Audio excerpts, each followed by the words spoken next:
Good morning, students. Today I will teach you English language. Between this, chapter 5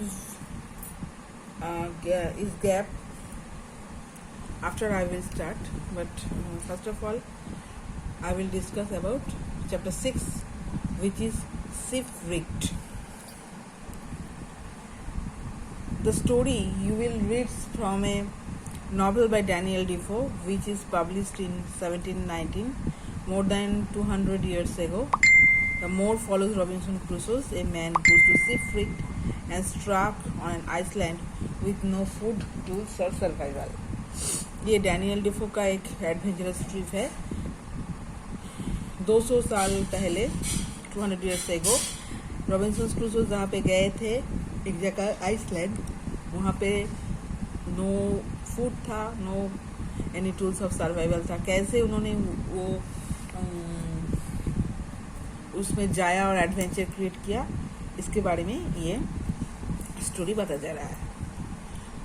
we started here the writer said, we started off in our voyage in good weather although it was very hot. ये voyage क्या होता है? A long journey by sea. So voyage means a long journey by sea. तो सब मिलकर voyage में जाया था एक अच्छा वेदर पे, बट अच्छा वेदर के नाते भी बहुत गर्म था, हॉट था उस दिन. After about 12 days, however, a violent tornado came from the north. The waves rose high, the skies were black, and the wind howled through the sails. ये वॉयज के 12 डेज बाद एक भयानक टॉर्नेडो आया. टॉर्नेडो होता है एक भयानक तूफान.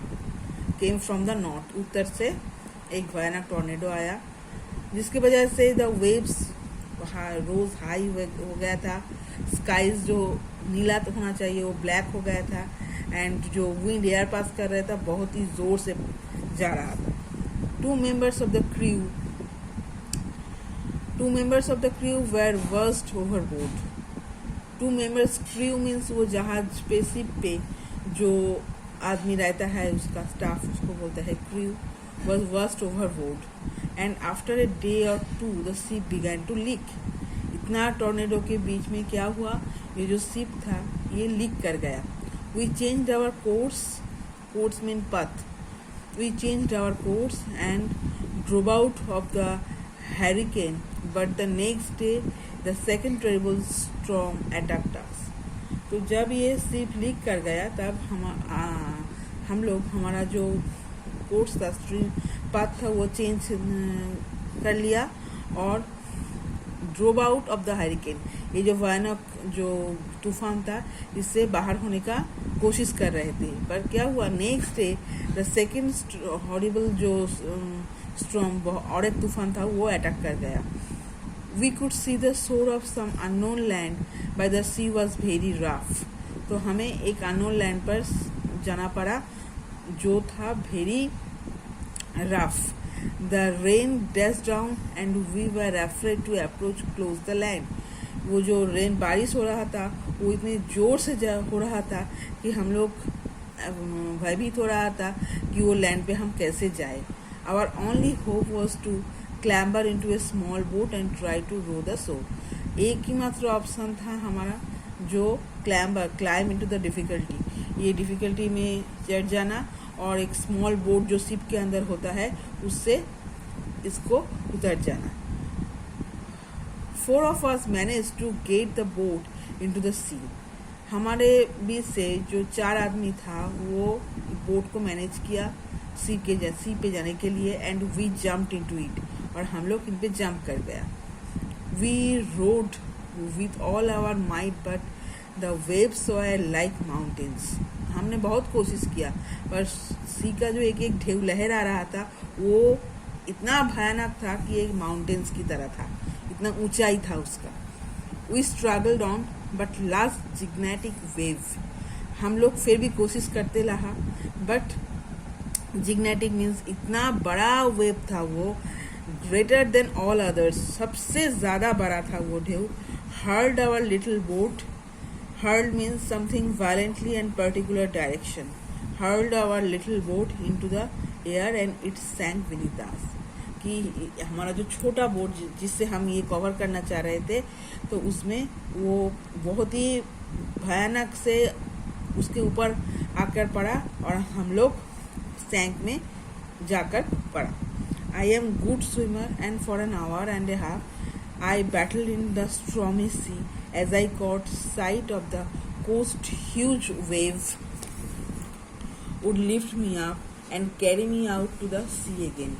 तो हम बहुत ही अच्छे स्विमर थे, सतारू थे, तैरना हमें आता था, इसीलिए on a half an hour हम ये स्ट्रॉमी सी को क्रॉस कर गया and I caught sight of the coast. और कोस्ट जो होता है समुद्र के किनारे जहाँ पे सैंड रहता है, यहाँ पे जो कोस्ट होता है वो एक कोस्ट पकड़ लिया और huge wave would lift up मी।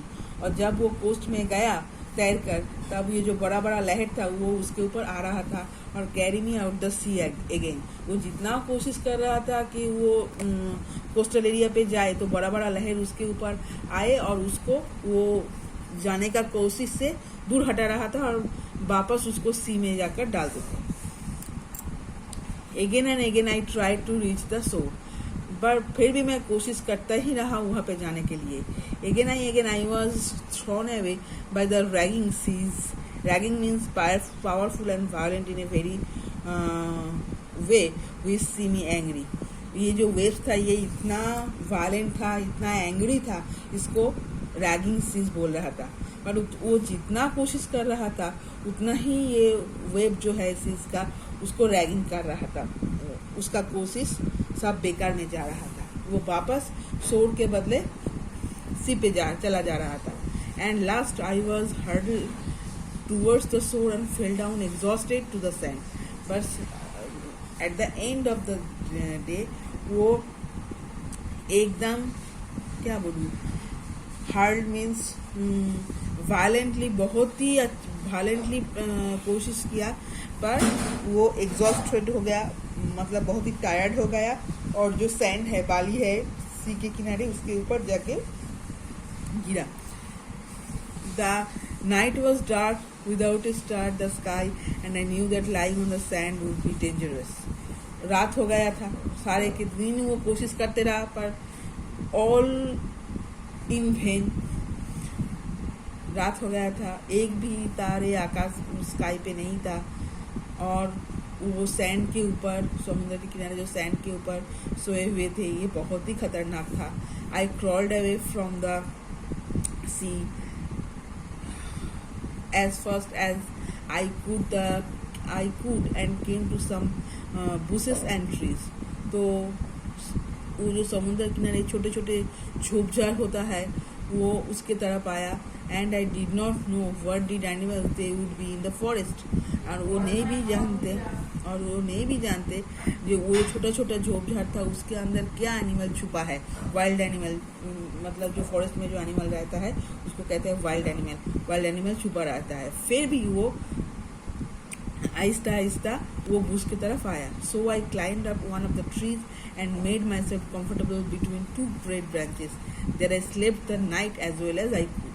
तो वो क्या समझा, जो भी रहे फिर भी वो उस तरफ आया और एक ट्रीज के ऊपर उठा और फीलिंग कंफर्टेबल कि ट्रीज का जो ब्रांचेस होता है उसके ऊपर सोने पे वो बहुत कंफर्टेबल फील करा, क्योंकि ये सैंड के ऊपर अंधेरे में सोने से वो बहुत कंफर्टेबल फील किया कि अगर ट्रीज का ब्रांचेस के बिटवीन वो सोए सारे रात तो सेफ, वो उसके लिए सेफ था।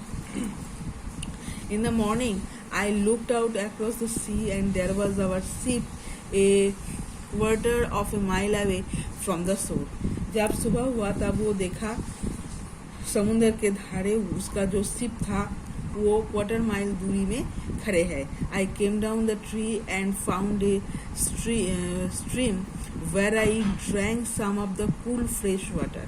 तो वो पेड़ से नीचे उतरा और drank some the cool fresh water, और जो समुद्र का जो ठंडा फ्रेश वाटर है वो पिया। आई lay down the slip again, और पीने के बाद वो फिर सो गया। The sun was high in the sky when I wake up. जब वो उठा तब देखा कि सूर्य उठ गया था। I resolved to go out the ship and try to bring back some things which would be useful to me on the Iceland. तो वो ठीक शिप पर जाने का कोशिश किया, क्योंकि शिप से उसको कुछ सामान लाना चाहिए था जो उसको इस आइसलैंड में रहने के लिए चाहिए. I plunged means dipped. I plunged into the sea. तो वो सी में डिप्ड हो गया and made for the ship. At last, after a hard swim, I managed to reach it and discovered rope hanging over the side. After a long swim, बहुत दूर तैरने के बाद वो शिप में जाने के लिए रीच किया एंड डिस्कवर्ड ए रोप, एक रस्सी उसने आविष्कार किया जो हैंगिंग ओवर द साइड, जो साइड में पड़ा था. With great difficulty I pulled myself up the rope and reach the deck. बहुत मुश्किल से वो जो क्या बोलूँ, रोप जो है, रस्सी जो है, जो ऊपर से हैंगिंग कर रहा था, उसको वो पकड़ा और मैनेज किया उसको उसके साथ बांधने के लिए. The storm has damaged everything. वो जो तूफान आया था वो सब कुछ डैमेज कर दिया. There were broke mast and स्टोन sails pieces of rope all over the ship. Ship के ऊपर जो रोप था, जो सेल्स था, सब कुछ उन्होंने वो टॉर्नेडो की वजह से टूट गया था. I went down in the cabins found the axe. तो शिप का केबिन में वो गया था. Found out the axe means कुल्हाड़ी ढूंढने के लिए गया था. On deck again, I cut the mats and ropes and made myself a small raft. Raft means a flat boat made of pieces of wood tied together. तो वो कुल्हाड़ी क्यों खोजने गया था कि रस्सी से और कुल्हाड़ी से काट के वो एक स्मॉल रैफ्ट यानी स्मॉल बोट बनाने के लिए वो ये खोजने गए थे. I managed to get this raft into the sea and tie into the vessel with a rope. तो वो क्या किया, वो रैफ्ट से मैनेज किया कि सी में एक वेसल बनाया, वो काट से और कुल्हाड़ी से एक वेसल बनाया और उससे वो रस्सी से बांधा. So today up to this, next day I will start from this. Thank you.